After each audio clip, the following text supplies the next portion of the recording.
is Tanya Mama from BSc Nursing. Today we are discuss about comfort device.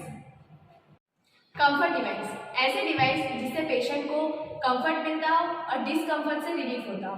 अगर हम उसके purpose देखेंगे तो to relieve the discomfort and to provide the comfort to the patient.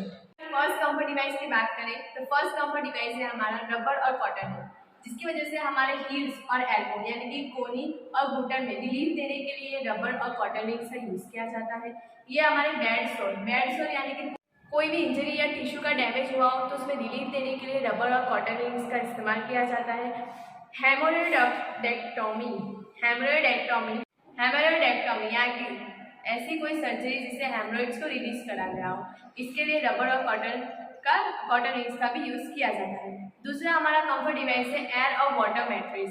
Air और water mattress यानी कि ऐसा कोई कातला या गोदरू हम बोल सकते हैं अदर लैंग्वेज में, जिससे हमें कंफर्ट मिलता हो। पेशेंट को कोई भी थीन या फिर ओबेस पेशेंट हो यानी कि ज़्यादा पतला या फिर ज़्यादा मोटा पेशेंट हो, उनको इस कंफर्ट डिवाइस दिया जाता है। With the help of air और वाटर मैट्रेस की वजह से पूरे बॉडी का जो भी प्रेशर है उसको इक्वलाइज करने में आता है।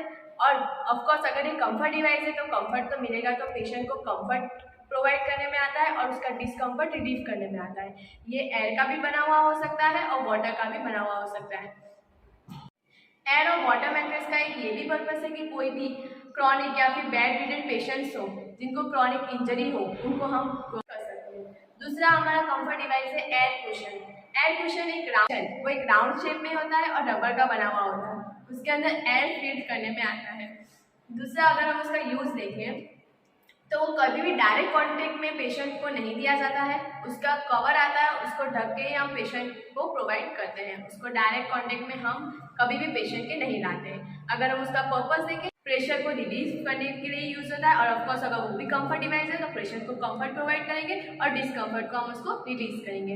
अगर हम उसके बाद बात करते हैं बेड ब्लॉक्स। बेड ब्लॉक्स एक ऐसी चीज़ होती है जो वुड मेटल की बनी हुई होती है और उसको हमारे पैर में या फिर हमारे सर की साइड रखा जाता है। उसका अगर हम पर्पस देखें तो हमारे फुट को यानी कि हमारे एड़ी को राइज करने में या फिर हमारे हेड को कंफर्ट प्रोवाइड करने में यूज किया जाता है।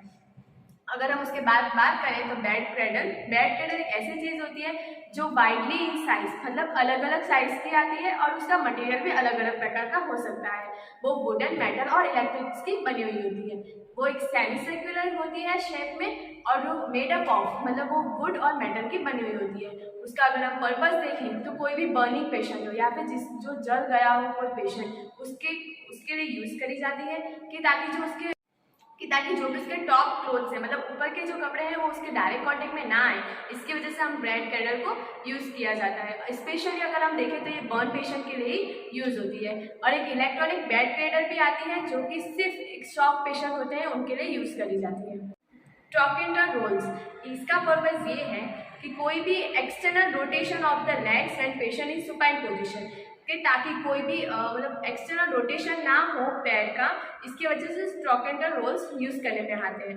जैसे कि हमारे फीमर है, अगर हम स्ट्रेट सुपाइन पोजीशन में होते हैं तो हमारे फीमर के बीच में गैप आ जाता है। वो गैप ना आए उसको प्रिवेंट करने के लिए ट्रॉकेंटर रोल्स का यूज़ करा जाता है। और अगर हम इन सबके यूज़ या फिर पर्पस देखें तो ऑफकोर्स डिस्कम्फर्ट को रिलीव करने में आता है और पेशेंट को कंफर्ट प्रोवाइड हो इसकी वजह से। और कोई भी बेड सोर या फिर प्रेशर सोर ना हो पेशेंट को, इसके लिए हम कंफर्ट डिवाइस का यूज़ करते हैं।